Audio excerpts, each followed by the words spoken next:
They have endured nearly a decade of conflict. These Syrians are now facing even more uncertainty. Nearly 4 million are in camps, stranded on the border with Turkey.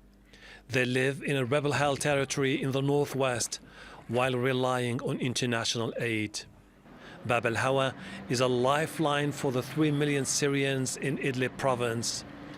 Bab al-Salama, which was the main entry point for aid channeled to civilians in Azaz, Jarablus, Mari and Afrin, has been shut down after Russian pressure. For many civilians, this could have catastrophic consequences. It will prevent humanitarian aid reaching us. That's all we have to live on, and we have to fight for it. Without it, things will never work. We'll die of hunger.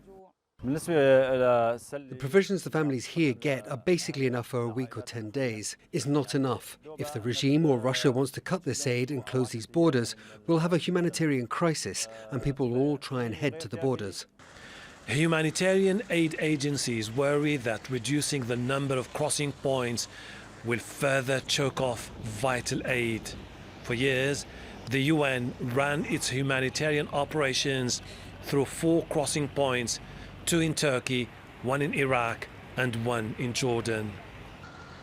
The international organization warns stopping cross-border aid deliveries will cause suffering and death. Now, this is happening at a time when the humanitarian crisis in the country has actually got worse. We had almost 1 million people displaced earlier this year, so we are very concerned that the amount of access for humanitarians is being reduced at the very time when we actually need more access. Stranded and surviving mainly through aid, Syrians face another major crisis with COVID-19 spreading in opposition territory. Limiting aid delivery to 1 border crossing will also likely further delay much-needed medical supplies to contain the outbreak. For now, Russia will have a bigger say over cross-border operations.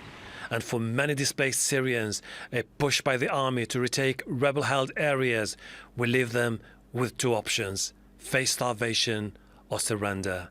Hashem Ahelbarra, Al Jazeera.